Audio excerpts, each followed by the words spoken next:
මෙතන අපේ බාහු සහෝදරයාගේ දෙවෙනි අනුස්මරණ රැස්වීමට සහභාගී වීමට පැමිණි සිටින සියලු දෙනාගෙන්ම අවසරයි, මුලසුනෙන් අවසරයි. මෙම ශාලාව ඇත්තටම මල්පිටුවරත් මතක ඇති, සිව ගුරුනාථන්ටත් මතක ඇති. මම මෙතන ඉඳගෙන ඉන්නකොට මට මතක් වුණේ කීප වතාවක්ම විවිධ ආගමික අන්ත ආගමික මතවාදීන් අපි අතුරුදහන් වීම පිළිබඳව කතා කරන්නට මෙතන රැස් වුණු වෙලාවේ අපිට පහර දීමට මේ ශාලාවේම මේ දොර අරගෙන පැමිණි අවස්ථාව මට මතක් වුණා. එක පැත්තකින් ඒ වගේම එළියේ ඉඳගෙන බ්‍රිටෝ මම ආවද කියලා අපිට ආරක්ෂාව සපයන්නට පැමිණි බුද්ධ්‍යාංශයක් හිටපු බව මට මතක් වෙනවා. ඒගොල්ලන් හැමතිස්සෙම කියලා තියෙන්නේ බ්‍රිටෝටයි අපිටයි පහර දෙන්න එන නිසා ඒගොල්ලන් අතන ඉඳගෙන විශේෂයෙන්ම අහනවා මේ දෙන්න එනවද කියලා. ඉතින් එවැනි වටපිටාවක් තුල තමයි අපි මේ දේශපාලන ක්‍රියාකාරීත්වය ගොඩ නැගුණේ. අදත් බ්‍රිටෝයි මමයි සිවගුරු රාදනුත් මේ අපේ සිවත් මෙතන ඉන්නවා. ඉතින් දැන් අපිට එවැනි පන්නරයක් හම්බුනේ කොහොමද කියලා මගේ ජීවිත කාලය තුල මට ඇත්තෙන්ම නව සමාජ පක්ෂයේ ඒ ජීව ගුණය කවදාවත් අමතක කරන්න බෑ. මන්ම අද කාන්තා ක්‍රියාකාරිනියක් හැටියටත් දේශපාලන ක්ෂේත්‍රයේ ප්‍රජාතන්ත්‍රවාදය සහ ජාතික ප්‍රශ්නය පිළිබඳව මාව මෙහෙවන්නේත් ඇත්තෙන්ම ඒ නව සමාජ පක්ෂයෙන් මා උගත් බුද්ධියෙන් මට දුන්නා වූ ඒ ශක්තියෙන් එය මා කිසිදාවත් අමතක කරන්නේ නැහැ. ඒ වගේම මම ස්තුතිවන්ත වෙනවා සංවිධායක කමිටුවට මේ ආරාධනාව මට කිරීම ගැන. කියන්නේ මම ඉංග්‍රීසියෙන් කිව්වොත් I am very humbled by this invitation to deliver this few words on the second commemoration of Bahu leaving us. බාහු සහෝදරයා අපෙන් ජීවතුන් අතර නැති වුණත් ඔහු ගෙන ගිය මේ දැක්ම, ඔහු ගෙන ගිය මේ දේශපාලන ව්‍යාපාරයේ අර ප්‍රජාතන්ත්‍රවාදී ඩෙමොක්‍රැටික් රිවොලියුෂන්, ප්‍රජාතන්ත්‍රවාදී විප්ලවය කියන කාරණාව ගැන මට ලොකු දේශනයක් කරන්න දන්නේ නැහැ. ඒක මම හිතන්නේ අපේ රණත් සහෝදරයා කියාවි. නමුත් මා උගත් පාඩමක් තියෙනවා එහෙන්. ලංකාවේ ප්‍රජාතන්ත්‍රවාදී විප්ලවය කියන කාරණාවේ ප්‍රධාන මූලික පදනමක් හැටියට අප තේරුම් ගත යුත්තේ ලංකාවේ ප්‍රජාතන්ත්‍රවාදී අරගලය අපිට තේරුම් ගන්න බෑ සුළු ජන කොටස්වල අයිතිය පිළිබඳ කාරණාව අප තේරුම් ගන්නේ නැත්තම්. අපි කිව්වත් ලංකාවේ ප්‍රජාතන්ත්‍රවාදය තියෙනවයි කියලා අපි වරින් වර මැතිවරණ තිබ්බත් අපි ප්‍රජාතන්ත්‍රවාදී නායකයන් බිහි කරයි කියලා පුරසාරම් දෙඩුවත් හුදෙක් රතු කොඩිය ගත්තත් දැගත්තයි මිටියයි ලෙල දුන්නත් රතු ෂර්ට් ඇන්දත් ජාතික ප්‍රශ්නය පිළිබඳ තිබෙන්නා වූ ස්ථාවරය මතම පමණයි අපට කෙනෙක් ප්‍රජාතන්ත්‍රවාදී විප්ලවයේ නැතහොත් වාමාංශික ප්‍රජාතන්ත්‍රවාදී ක්‍රියාකාරීත්වයේ බලවේගය හැටියට හඳුන ගැනීමට හැකිවන්නේ. රතු ෂර්ට් එකක් ඇඳ පළියට කෙනෙක් දෑගැත්තයි මිටියයි ලෙල දුන්න පමණින් ප්‍රජාතන්ත්‍රවාදියෙක් නොවන බව අප ඉතිහාසයෙන් තේරුම් අරගෙන තිබෙනවා.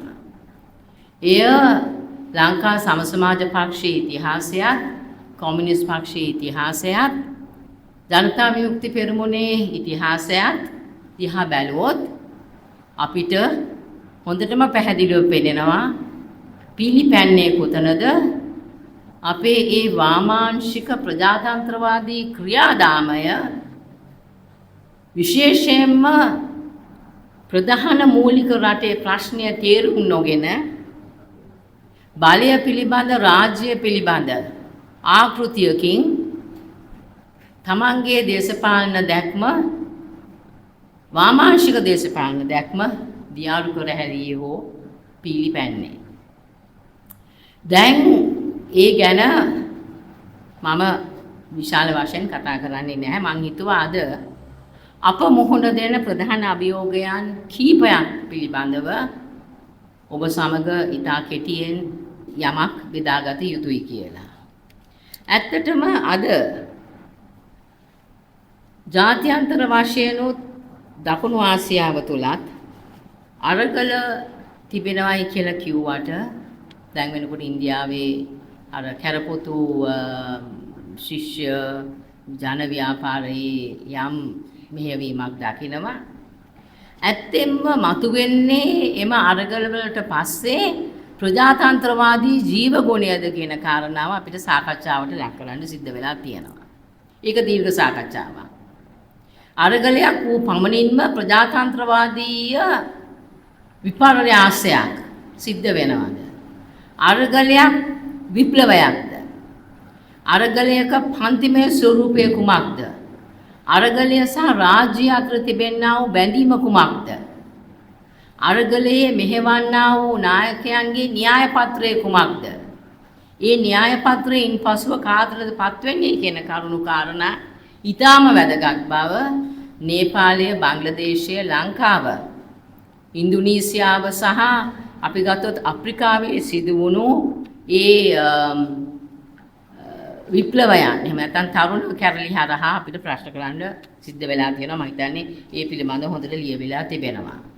වෙනස විප්ලවීය වන්නේ වෙනස රටක ප්‍රජාතන්ත්‍රවාදී අරගලයේ කොටසක් වන්නේ ජාතික ප්‍රශ්නයට, සුළු ජන ප්‍රශ්නයට කුමන ආකාරයෙන් ඔවුන් විසඳුම ලබා දෙනවද කියන කාරණාව හරහා බව අපිට වික්‍රම බාහු සහෝදරයා කියා දුන්නා.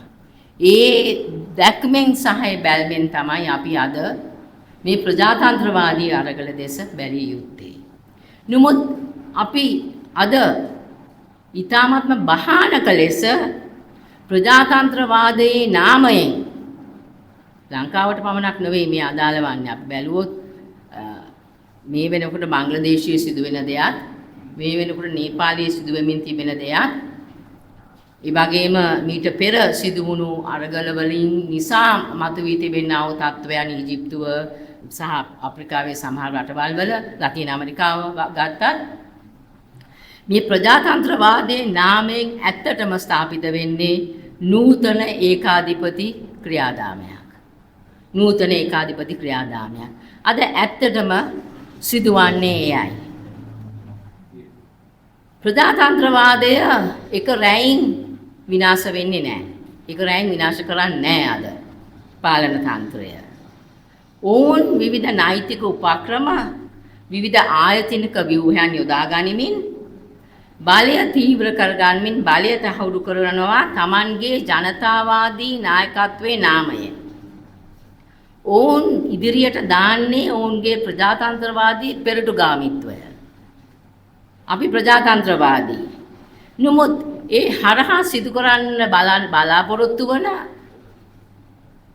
සිදු කිරීමට මාන බලන හැම ක්‍රියාකාරීත්වයේ තුලම අපි දකින්නේ ජනතාව භුක්ති විඳින, මෙතෙක් භුක්ති විඳින්මින් ඉන්න, මෙතෙක් අරගල හරහා කම්කරු පන්තිය වෙන්න පුළුවන්, සිවිල් සමාජය වෙන්න පුළුවන්, අධිකරණය වෙන්න පුළුවන්, මැතිවරණ ක්‍රියාදාමය වෙන්න පුළුවන් විසින් ප්‍රසාරණය කර තිබෙන්නා වූ ප්‍රජාතන්ත්‍රවාදී අයිතීන් හකුලා දමන බවයි.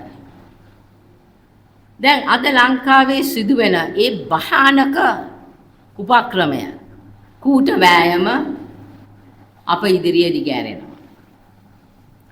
විශේෂයෙන්ම ව්‍යවස්ථා සංශෝධන. දැන් මේක අද වෙනකොට ජාත්‍යන්තර තලයේ ප්‍රජාතන්ත්‍රවාදය ගැන, වාමාංශික මතවාදය ගැන කරනු ලබන විග්‍රහයන් තුලින් මතුවෙන පණිවිඩ අපිට ඕනෑම රටක් දිහා බලන්න ලෝකයේ ව්‍යවස්ථා සංශෝධනයට අත තියලා තියෙන හැම මොහොතෙම මෙතෙක් ජාත්‍යන්තර වශයෙන් ඒ රටේ ජනතාව විසිනුත් ලබාගෙන තිබෙන්නා වූ ප්‍රජාතන්ත්‍රවාදී අයිතියක් වැළලෙනවා මිසක් ඒ අයිතිය ප්‍රබල ලෙස ප්‍රගතිශීලී ලෙස නිර්මාණය වෙන්නේ නැහැ.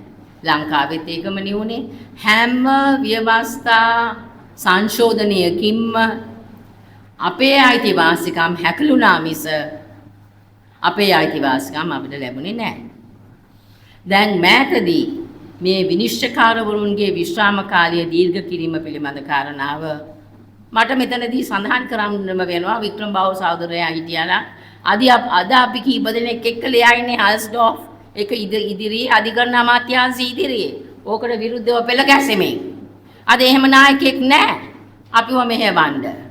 මොකද ඒ සමස්ත ක්‍රියාදාමය තුලම බරපතල ව්‍යවස්ථා විරෝධී ප්‍රජාතන්ත්‍ර විරෝධී ජනමතයට පයින් ගහන.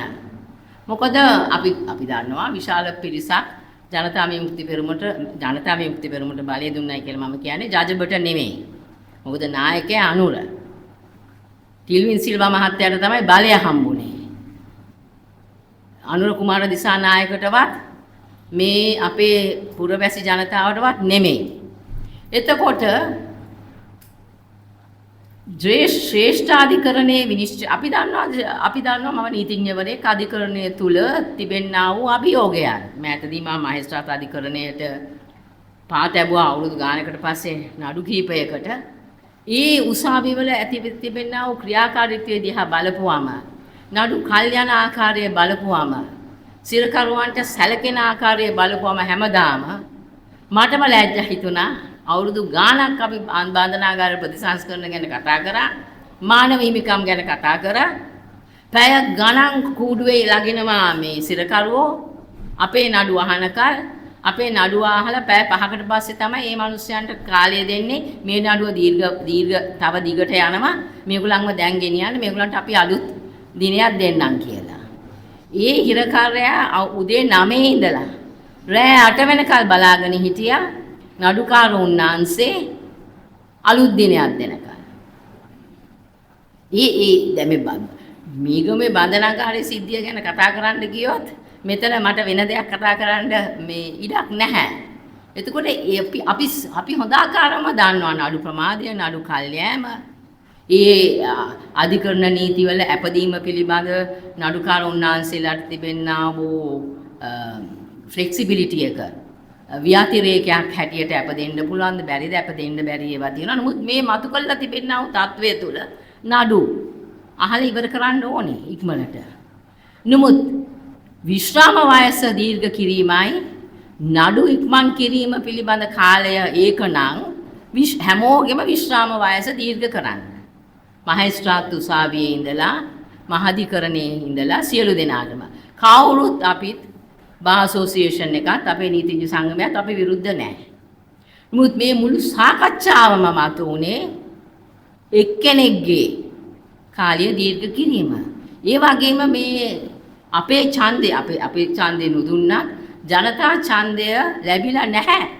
ජාජබ ආණ්ඩුවට මැන්ඩේට් එකක් හම්බෙලා නැහැ ඒක දීර්ඝ කරන්න. මැන්ඩේට් එක හම්බෙලා තියෙන්නේ ආණ්ඩුක්‍රම ව්‍යවස්ථා සංශෝධනයට. ආණ්ඩුක්‍රම ව්‍යවස්ථා සංශෝධනයකට තමයි පොහොසත් රටක් ලස්සන හිටක් හරි මොකක් හරි පොතේ සඳහන් කරලා තිබෙන කරුණු කාරණා. එතකොට මේ විශ්‍රාම කාලය දීර්ඝ කරන්න අවශ්‍ය නම් දීර්ඝ කරන්න තිබුණේ මූර්ත ප්‍රනාන්දු අගමිනිසුරුවරිය ඉන්න කාලේ. එහෙම කළා නම් අපිට මහාධිකරණය ගැන අනිත් අධිකරණ ගැන ප්‍රශ්නයක් මතුවෙන්නේ නැහැ. මේක තමයි ප්‍රධාන ප්‍රශ්නය. දැන් මේක අපි දකින්නේ අර නූතන ඒකාධිපතිත්වය ප්‍රජාතන්ත්‍රවාදී ස්වරූපයෙන් පැමිණීම. මේ හරහා සිදු වෙන්නේ මොකද? අධිකරණයට අත්හැබීම. උපකල්පනය කරනවායි කියලා කියන්න පුළුවන් කෙනෙක්. නමුත් ඇත්තටම අපි සංශෝධන ගෙනෙන්නේ කුමක් සඳහාද කියන කාරණේ වැදගත් වෙනවා ප්‍රජාතන්ත්‍රවාදී විප්ලවය පිළිබඳ දැක්ම ගැන සාකච්ඡා කරනකොට. දැන් මේ නූතන ඒකාධිපතිවාදයේ ප්‍රජාතන්ත්‍රවාදී ස්වරූපය අපි දකිනවා. එකක් ව්‍යවස්ථා අපිට මම උදාහරණයක් ගත්ත හදිසි නීති යොදා ගැනීම.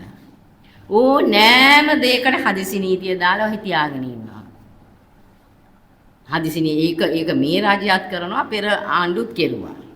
ඒක යොදා ගැනීම. අධිකරණය ඔන්න සංශෝධනය කරන්න. අපි අධිකරණය සංශෝධනය කරන්න ඕනේ, විනිශ්චයකාරවරු ගේන්න ඕනේ, යනාදී වශයෙන් තාක්ෂණය යොදා ගන්න ඕනේ, යනාදී වශයෙන් අධිකරණ සංශෝධන. නමුත් තාක්ෂණය යොදා ගත්තයි කියලා අද වෙනකොට යුදේ කාලෙත් අපේ අතුරු දහන් වූ නඩුත් ඒ සඳහා තාක්ෂණය යොදාගෙන නඩු ඇසීම සිද්ධ වෙනවාද? තාක්ෂණය යොදාගන්නේ තමන්ගේ බලය තහවුරු කර ගැනීම සඳහා අවශ්‍ය වන්නා වූ නඩුවලට. නමුත් අපි දන්නවා අතුරු දහන් වූ පිළිබඳ කාරණාව, ඒ වගේම මානව හිමිකම් අපි කොමිසන් සභා දැම්මා, විවිධ නීතිඥවරුන් විවිධ විනිසුරන් අරගෙන එතනදිත් අපි ඉන් කැමරා වීඩියෝ වලින් පිටරට ඉඳලා තාක්ෂණය යොදාගෙන සාක්ෂි මෙහෙවීමට යනකොට ඒවා එපයි කියලා පිළි අර ගන්න නැතුව පැත්තකට දාපු කුණුබක් කියලා දාපු මේ දේශපාලන නායකයෝ මේ දැන් ඉන්න දේශපාලන නායකයෝම තමයි ඒවා පිළිබඳ පාර්ලිමේන්තුවේදී සහයෝගය දුන්නේ නැත්තේ අපිට. එහෙම අහන්න බෑයි කියලා. දැන් තාක්ෂණය යොදා ගන්න යනවා Tamanට ප්‍රයෝජනයක් තියෙන නඩුවලට. ඒතර මේ හරහා ඒක එක උඩර වැට්ටියක්. අනිත් එක මැතිවරණ නීති සංශෝධනය. දැන් බලන්න මැතිවරණ නීති සංශෝධනය කරන රටවල් වල ඇත්තටම ජනතාවගේ මේ ජාතික ප්‍රශ්නෙට විසඳුමක් දෙන කාරණාවක්ද ගේන්නේ. අපි ගන්නවා නම් ප්‍රජාතන්ත්‍රවාදයේ මූලික හරය අපේ ලංකාවේ නම් අපි දෙමළ ජනතාව, මලේහම් ජනතාව, මුස්ලිම් ජනතාව වැනි ජන කොටස් වල ප්‍රජාතන්ත්‍රවාදී ආයිතීන් තහවුරු කිරීම සඳහා තමයි මැතිවරණ සංශෝධන ගේන්නේ. විදේශයේ ඉන්න ශ්‍රී ලාංකිකයන්ගේ ඡන්දය ලබා ගැනීම. දැන් මේ හරහා දෙමළ ජනතාවගේ ජාතික ප්‍රශ්නයට විසඳුමක් හම් වෙනවාද? මොකද දෙමළ ජනතාවගෙන් බොහෝ දෙනා ද්විත පුරවැසිභාවය හෝ වෙන රටවල පුරවැසිභාවය ලබාගෙන ඉන්නේ. නමුත් මේ කුට්ටි කඩා ගන්න යන්නේ බහුතර සිංහල සංක්‍රමණිකයන්ගෙන් බව අපිට හොඳ ආකාරවම පේනවා. ඒක තාක්ෂණික ප්‍රශ්නයක්. ඒතර මැතිවරණ නීති සංශෝධනය ගේන්නේ තමන්ගේ ප්‍රජාතන්ත්‍රවාදය තහවුරු කර ගැනීමට. මම එක උදාහරණයක් ඇදිරියට ගත්තේ. දැන් පළාත් සභා. ඉතින් පළාත් සභා පිටුවේ යන්න ප්‍රමාද කරනවා. දෙමළ ජන ප්‍රශ්නේ බලය බෙදා හැරීම පිළිබඳ කාරණාව 13 වෙනි ආණ්ඩුක්‍රම ව්‍යවස්ථාව හරහා අපි කියමු අඩු වැඩි වශයෙන් අඩුවෙන් හරි අපි ඒක භුක්ති විඳලා නම් අපි කියන්නේ ඒක 100%ක් විසඳුම කියලා. මොකද අපි දන්නවා 1987 දී අපේට කැප වුණා. ජනතා විමුක්ති පෙරමුණේ දේශප්‍රේමී කණ්ඩායම් අපේ සහෝදරවරු මම හිතන්නේ 23කට අධික පිරිසක් ඝාතනය කෙරුවා. LGT සංවිධානයේත් අපේ අන්නමලේ සහෝදරයා ඝාතනය වුණා. 87 ඔය ප්‍රොවින්ෂල් කවුන්සිල් වෙනුවෙන් පෙනී සිටීම ආරා. එවැනි තත්වයක් තුල තමයි පළාත් සභා මතු වුණේ. දැන් පළාත් සභා ඡන්දය තබීමටත් අර මේ ඩිලිමිටේෂන් සීමා නිර්ණය කොමිසමක් දාලා මැතිවරණ නීති සංශෝධනය කරන්න ඕනලු. ඒ කරන්නේ මේ කාන්තාවන්ට 33 දීම පිළිබඳ කාරණාව කියලා අන්න තේරීම් කාරක සභාවක් පාර්ලිමේන්තුවේ දාලා තියෙනවා. ඒතකොට මැතිවරණ නීති සංශෝධනය හරහා සිද්ධ වන්නේ අපේ ප්‍රජාතන්ත්‍රවාදී අයිතිවාසිකම් භුක්ති විඳීමට තිබෙනා වූ කාලය විනාශ කිරීම හෝ එය විකෘති කිරීම. ඒ හරහා කුමක්ද මතුවෙන්නේ? රාජ්‍ය බලය, තමන්ගේ පාලනය, තමන් කියනා වූ ප්‍රජාතන්ත්‍රවාදී රාමුව තුල නිර්වාචනය කිරීම. පරිපාලන නීති වෙනස් කරත් අපි පරිපාලන චක්‍ර ලේඛන දිහා බැලුවත් ඒ හරහාත් මතුවන්නේ මාර්ධනය. දැන් අලුත්ම නීතිය තමයි රාජ්‍ය නොවන සංවිධාන ලියාපදිංචි කිරීම සඳහා ඔවුන් විසින් හඳුන්වා දීමට යන සංශෝධනය. දැන් මේ රාජ්‍ය නොවන සංවිධාන ක්ෂේත්‍රයත් ඒ වගේම අපේ සිවිල් ක්‍රියාධාරීන් හැටියට ලංකාවේ ජාත්‍යන්තරවත් මූලික අයිතියක් තමයි භාෂණයේ සහ සංවිධානය වීමේ නිදහස. Freedom of association and freedom of speech. දැන් මේ සම්බන්ධයෙන් හැම රජයක්ම මේ වාජේ විතරක් නෙමෙයි. ඕක කොහොමද අකුලන්නේ කියන කාරණාවේ ඉඳලා සංවිධාන මාර්ධනය කිරීමත් අපි දන්නවා මාධ්‍යකරුවන් විනාශ කිරීමත් ඝාතනය කිරීමත් මාධ්‍යකරුවන් කීප දෙනෙක් ඝාතනය කරන්නට යෙදුණා. සිංහල දෙමළ පහර දුන්නා. සිවිල් සමාජ ක්‍රියාදාරයන් ඝාතනය වුණා, දේශපාලනඥයන් ඝාතනය වුණා, අතුරුදහන් කරන්නට යෙදුණා. ඒ සියලු අතර තියෙන්නේ භාෂණය. තමන්ගේ හෘද සාක්ෂියට අනුව යුද්ධයට එරෙහිව වෙන්න පුළුවන්, අතුරුදහන් වීමට එරෙහිව වෙන්න පුළුවන්, විධායක ජනාධිපති ධූරයට එරෙහිව වෙන්න පුළුවන්. ඒ සියලුම දේ මේ බාහු සහෝදරයා අපිව ප්‍රජාතන්ත්‍රවාදී විප්ලවයේ නාමයෙන් දැක්මක් දීලා අපි කරන අරගලයේ කොටස්. ඒ හැම අවස්ථාවකදීම අපි දැක්ක හැම රජයක්ම විවිධ මර්ධනකාරී යනපනක් ගෙනාවා. දැන් ඕකේ ඉතිහාසයට ගියා නම් විජිත හේරත් මැතිතුමාගේ කාලේ 80 ගණන් වල රාජ්‍යනෝන සංවිධාන පිළිබඳ කොමිසමක් දාලා සියලුම රාජ්‍යනෝන සංවිධානවලට ලේඛන ගේන්න කිව්වා. පෙට්ටි තමයි ගෙනිච්ච කුමාර උපසිංහ සහෝදරයාගේ ඉඳලා ජයහන් පෙරේරා දක්වා පාර්ලිමේන්තුවට ලිපි ලේඛන. ඊයේ සියලු සමීක්ෂණයේ සියලු කටයුතු වලින් අපි දන්නවා සර්වෝදයට පහර දුන්නා. ඕන් කිව්ව එක කාරණාවක් තියෙනවා. සිවිල් සමාජය ඔබට ස්වෛරී බලයක් නැහැ. ඔබ ඡන්දයෙන් පත් වෙන නියෝජිතයෝ නෙමෙයි. ඔබ කාගෙන් හරි සල්ලි අරගෙන ඒ පොඩි සංවිධාන අටවගෙන වැඩ කරන අය. ඕගලන්ට පුළුවන් පාරවල් හදන්න, টয়ලට් හදන්න, කෑම බෙදන්න, මන්ද පෝෂණය ගැන වැඩ කරන්න. නමුත් රාජ්‍ය ප්‍රතිපත්ති වලට අද තියන්න පුළුවන් වන්නේ മന്ത്രിවරුන්ට විතරයි පාර්ලිමේන්තුවේදී. ඔබට බෑ රාජ්‍ය ප්‍රතිපත්ති සම්බන්ධයෙන් කතා කරන්න. මට මතකයි විමල් වීරවංශ සහෝදරයා මගේ මූණටම කියනවා. ඒක තමයි එදා විජිත හේරත් මැතිතුමා යන්නේ 80 ගණන් වල ඒ කොමිසමේ වාර්තාවේ පාර්ලිමේන්තු සභාගාරයේ සිදුවෙච්ච සාකච්ඡා කරා නම් what they say is NGOs are there only to do developmental work and social service. You have no right to get involved in state policy and government policies. We, the members of parliament, have received the mandate from the people. The sovereignty lies with us. You NGOs are a nuisance. You have to only help the government to implement its policies. මේ මුළු නීතියේම අවසානයේ තියෙන්නේ රාජ්‍ය නොවන සංවිධාන ආණ්ඩුවේ ප්‍රතිපත්ති ක්‍රියාත්මක කරන්නා වූ සංවිධාන බවට පත්විය යුතුයි. එසේ නොමැතිනම් ඒවා දණ්ඩනයට කැප වෙන. දැන් මේක ඉස්සෙල්ලා පෙර කරපු සංශෝධනවල අපි කියමු ධනපති පාලකයෝ හිටියයි කියලා. ධනපති පාලකයෝවත් මේ ආකාරයට දණ්ඩනීය යුතු ආකාරයට සිවිල් සමාජය මාර්ධනය කරන නීතියක් ලියුවේ නැහැ. විවිධ දණ්ඩනයන් තියෙනවා. මට වෙලා නැති නිසා අනිවාර්ය කර තිබෙනවා බොහෝ දේවල් මේ කෙටුම්පතේ. ඒ වගේම අවශ්‍ය අවස්ථාවලදී සාම නිලධාරියෙකු සමග සර්ච් වොරන්ට් නොමැතිව වුවද සාධාරණ කාලයකදී පෙර දැනුම් දීමක් ලබා දෙන පසුව ඕනෑම රාජ්‍ය නොවන සංවිධානයකට පරීක්ෂයට ඇතුල් වීමට බලය ලබා තිබෙනවා. ඒකේ හතරවෙනි එක ඉන්වේසිව් සුපර්වයිසරි පවර්ස් කියන එක යටතේ කොම්පිටන්ට් ඔතොරිටි කියලා කෙනෙක් පත් කරනවා. ඒ නිසි බලධාරියාට පුළුවන් රාජ්‍ය නොවන සංවිධානයක සැලසීම, සම්බන්ධීකරණය, ඇගයීම ඒවා ඒ යාන්ත්‍රණය සංවර්ධනය කරනවායි කියන මුවාවෙන් නැවිදිලා ඒ දේවල් කරන්න. මේ කොම්පිටන්ට් එක්කෙනාට තියෙන බලය. රාජ්‍ය නොවන සංවිධානවල වගවීම, ට්‍රාන්ස්පරන්සි, අධීක්ෂණය කිරීම මෙයාට බාර දීලා තියෙන්නේ. සර්ච් වොරන්ට් එකක් ඒගොල්ලන්ට බාර දීලා තියෙන්නේ. අධිකරණ නියෝගයකින් තොරව සහ රාජ්‍ය නොවන සංවිධානයට ප්‍රමාණාත්මක නීති ආරක්ෂාව නොසලසා එම පරිශ්‍රවලට ඇතුළු වීමේ බලය එම සංවිධානවල පෞද්ගලිකත්වයේ උල්ලංඝනය කිරීම වැනි අවදානමක් ඇති කරන ආකාරයෙන් තමයි මේ අලුත් නීතිය ඔවුන් ගෙනල්ලා තියෙන්නේ. මම මේ එකක් දෙකක් ඔබට කියන්නේ හැමෝම ඒ කියන්නේ මේ නීතිය යටතේ ලංකාවේ සියලුම නීති සියලුම සංවිධාන ස්වේච්ඡා සමාජ සේවා සංවිධාන ශුද්‍ර මූල ආයතන සමාගම් පනත යටතේ ලියාපදිංචි කරලා තියෙන ආයතන සංගම් බහරයන් ට්‍රස්ට් සමාජ වෙනත් නීති අධ්‍යය සංස්ථාපිත ආයතන මැන්ඩේටරි ඕන් නැවතත් අලුතෙන්ම ලියාපදිංචි විය යුතුමයි.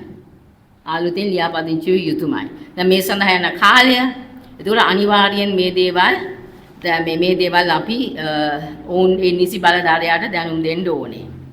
එයා නියම කරන්න පුළුවන්. විවිධ මේකේ තිබෙන ප්‍රධානම කාරණාවක් තමයි කොහොමද විවිධ දණ්ඩනයන්ට විවිධ මේ ෆයින් විවිධ මේ දේවල් වලට අපිව යටත් කරන්නේ කියලා ඒ පිළිබඳව අපි දැන් මේ හදානමින් ඉන්නේ. ඒ පිළිබඳව අවශ්‍ය සංශෝධන දීමට ඒ අවශ්‍ය වන්නා වූ මේ සස්පෙන්ඩ් කරන්න පුළුවන්. කණ්ඩායමම මුළු ඩිරෙක්ටර් බෝඩ් එකම අධ්‍යක්ෂක මණ්ඩලයම අපිට මේ ඔවුන්ට දඬුවම් දිය හැකි ආකාරයට තමයි මේ ඔවුන් සකස් කරලා තියෙන්නේ. එතකොට දැන් මේ හරහා අපි තේරුම් ගන්න ඕනේ කළමනාකරණය විය යුතුයි කියලා, මේවට සහයෝගය දෙන්න ඕනේ කියලා, ආයතන වලට නෛතික රාමුවක් දෙන්න ඕනේ කියලාත් සිදුවන්නේ ප්‍රජාතන්ත්‍රවාදී ඇකිලීම. අපි දන්නවා අද වෙනකොට ජාතික සමගිය, අතුරුදහන් වූවන් පිළිබඳ කාරණාව, යුක්තිය, සංක්‍රාන්තික යුක්තිය, කාන්තා අයිතිය, මානව හිමිකම් ගැන වැඩ කරන්නේ රාජ්‍ය නොවන සංවිධාන. ඒ හරහා මේ ක්‍රියාකාරීත්වය හරහා ඕන් අපිට කියන්නේ ඔබ සීන් එකෙන් ඉවත් වෙන්න. ඔබ මේ වේදිකාවෙන් ඉවත් වෙන්න. එතකොට ඒ හරහා මතුවෙනවා ලංකාවේ ප්‍රජාතන්ත්‍රවාදයේ පිළිබඳ අපි මේ කතා කරන ප්‍රජාතන්ත්‍රවාදයේ පිළිබඳ මූලික අභියෝගය. අපිට එහි වැඩ කිරීම සම්බන්ධයෙන් නැවතත් විශාල අභියෝගයකට ලක් වෙනවා. ඒ නිසා මේ මොහොතේ මම ඒ කිව් කරුණු කාරණාවලට අමතරව අපි බැලුවොත් කම්කරු ක්ෂේත්‍රයේ EPF ETF එක සම්බන්ධයෙන් මතුවලා තිබෙනා වූ කාරණාව. ඒක කියනවා ඔවුන් පරිපාලන වශයෙන් ත්‍රිපාර්ශ්වික ප්‍රතිපත්තියකට යනවා කියන ට්‍රයිපාර්ටේට් EPF. ට්‍රයිපාර්ටේට් තියෙන්නේ ප්‍රතිපත්ති සංශෝධනයට. මේ කම්කරුවාගේ මුදල් සම්බන්ධයෙන් තීන්දුව ගන්න මේ කෝපරේට් එකට සමාගම්කාරයන්ට මේ ආණ්ඩුව මෙහෙවන ඒ කල්ලි වලට කෝටිපති ව්‍යාපාරිකයන්ට බාර දෙන්න කිසිම අයිතියක් නැහැ. ට්‍රයිපාර්ටේට් කියන්නේ ප්‍රතිපත්ති තීන්දුව. මේ කම්කරුවාගේ ධනය, කම්කරුවාගේ ශ්‍රමය තියෙන EPF ETF එකට ඔය අත තියන්න යන්නේ IMF එකේ ණය ගෙවීම සඳහා කියන එක අපි තේරුම් ගන්න ඕනේ. ඒ වගේම කම්කරු සභාව, ඒ සභාව වුන් සංවිධානය කරපු ආකාරය. මේ සියල්ලම අපි එකට ගත්තම අපි ඉන්නේ නූතන modern autocratic democratization එකක. ප්‍රජාතන්ත්‍රවාදයේ නාමයෙන් ඔවුන් චෙම්මනිය අපිට පෙන්නනවා. අපි දන්නවා චෙම්මනියට වෙන දේ. අධිකරණයක් එතන ස්ථාපිත කළා. අවශ්‍ය DNA පරීක්ෂණ සඳහා ක්‍රියාමාර්ගය ගත යුතුයි. අපි ඒක සඳහා රාජ්‍යයෙන් ඉල්ලන්නේ අවුරුදු ගාණක් තිස්සේ. ඒ සඳහා අවශ්‍ය වන්නා වූ ජාත්‍යන්තර නිරීක්ෂණ ලබා දෙන්න ඕනේ. මේ අග්‍රවිනිශ්චයකාරයාගේ දූරකාලය දීර්ඝ කරයි කියලා, අධිකරණායගේ දූරකාලය දීර්ඝ කරයි කියලා අතුරුදහන් වූ අම්මලාට යුක්තිය ඉෂ්ට වෙනවද? යුක්තිය ඉෂ්ට වෙලා නැහැ. ඒ සඳහා සත්‍ය කොමිසම ප්‍රතිෂ්ඨාපනය කරන්න ඕනේ. ඒ සම්බන්ධයෙන් වගකීම පිළිබඳ යන්ත්‍රණ පිහිටවන්න ඕනේ. මේවා මේ පොතපතට සීමා වෙලා අපිට දෙන පොරොන්දු හැටියට තිබුණාට ඒවා ක්‍රියාත්මක කිරීම සඳහා ගෙන තිබෙනා වූ අඩිතාලමක් අපි දකින්නේ නැහැ. අපි දකින්නේ අපේ අයිතිවාසිකම් පිළිබඳ අරගල මොට කරන, අපේ අයිතිවාසිකම් පිළිබඳ අරගල වෙනමානයකට යොමු කරන ඒකීය රාජ්‍යයක්, ඒකීය පක්ෂයක්, ඒකීය මහා ජාතියක්, ඒකීය ප්‍රජාතන්ත්‍රවාදයක් කරා යන ගමනක් තමයි. ඒ සඳහා තමයි මේ ওই කතාව යන්නේ. අපිට ආණ්ඩු බලය තිබුණාට අපිට රාජ්‍ය බලය නැහැ කියලා. අපි බාහු සහෝදරයාගේ නාමයෙන් කවුරු කිව්වත් නොකිව්වත් ලංකාව උතුරු කොරියාවක් කිරීමට අපිට අවසර දිය නොහැක. අපිට මේ සියලුම දේවල් චීනය වගේ රාජ්‍ය නොවන සංවිධාන මර්ධනය කිරීම සඳහා ලබා දෙවෙනා වූ මේ කිටුම්පත චීනය වගේ ගොංගෝ ඇති කිරීම. ඒ කියන්නේ රාජ්‍යයට හිතවත් සිවිල් සොසයිටි ඇති කිරීම. NGOs නෙමෙයි, අපි ඒගොල්ලන්ට කියන්නේ ගොංගෝස්, government control NGOs. ඒ වාට අපි මේ ප්‍රජාතන්ත්‍රවාදී ජාතික ප්‍රශ්නයට පළාත් සභාව වහාම පිහිටුවිය යුතුයි. ඒක මම කියන්නේ 100% කියලා. පළාත් සභාව පිළිබඳ සාකච්ඡාව තියෙනවා. වහාම ඡන්දය අපිට අවශ්‍යයි. ඔබගේ ජාතීන් අතර සාමය ජාතික සමගිය බලය බෙදීම දෙමළ ජනතාවගේ අයිතිය පිළිබඳ කැපවෙන්නා වූ කිසිම ආණ්ඩුවකට බෑ පළාත් සභාව මෙතනින් එහාට නොතබා දීර්ඝ කිරීම. ඒ සඳහා උපරවැටි දාලා ඒ සඳහා සීමා නිර්ණ මම දැක්ක කොමිසමක් පත් කරලා තියෙනවා. සීමා නිර්ණ කොමිසම් පත් කරලා කාන්තාවන්ගේ දේශපාලන කෝටාව දෙනවයි කියලා මැතිවරණ සංශෝධන කියනවයි කියලා ඒක අපිට කැරට්ටාලයක් වගේ පෙන්නලා අපි කාන්තාවන් හැටියට අපි කියන්නේ අපේ කෝටාව අපි බලා ගන්නම් අපේ පක්ෂ එක්කලා. මේ මොහොතේ ඒ ඡන්දය තිබීම දැන් තියෙන නීතිය අනුව සුළු සංශෝධනයක් ගෙනල්ලා පාර්ලිමේන්තුවේ සම්මත කරගන්න 159ක් ඉන්නවා පළාත් සභා තබන්න. ඒකට කිසිම විශේෂ නෛතික සංශෝධන අවශ්‍ය වන්නේ නැහැ. චාණක්‍ය මන්ත්‍රීතුමාත් ඊට පෙර සුමන්දිරන් මන්ත්‍රීතුමාත් දුන්නා වූ සංශෝධන අපි පාර්ලිමේන්තුවේ කාරක සභා වාර්තා කියවා තිබෙනවා. අපේ කාන්තා අයිතිවාසිකම් අපි බලා ගන්නම් අපේ පක්ෂ එක්කලා. පළාත් සභා පිහිටුවා දෙමළ ජනතාවට මේ වනවිට ඔවුන් විසින් භුක්තිය විඳිය යුතු පළාතේ පාලනය සහවුරු කරන ආකාරයට ඡන්දය පවත්වන්න අපේ ප්‍රජාතන්ත්‍රවාදී අයිතීන් හකුලා දමන රාජ්‍යනෝන සංවිධාන නීතිය අකුලා ගන්න විනිශ්චයකාරවරුන්ගේ කාලය දීර්ඝ කිරීම පිළිබඳ නීතිය අකුලා ගන්න අධිකරණයට අත තැබීමෙන් වලකින්දයි කියමින් ජජබ ආණ්ඩුවට ප්‍රධාන අභියෝගයක් ජජබ ආණ්ඩුවට අපි අනතුරු අඟවනවා රට ප්‍රජාතන්ත්‍රවාදයේ වලපල්ලට ගෙනියනවා නම් ඔබගේ පාලනයට අභියෝග කිරීමට ලංකාවේ පුරවැසියෝ ඉන්න බව. ස්තුතියි.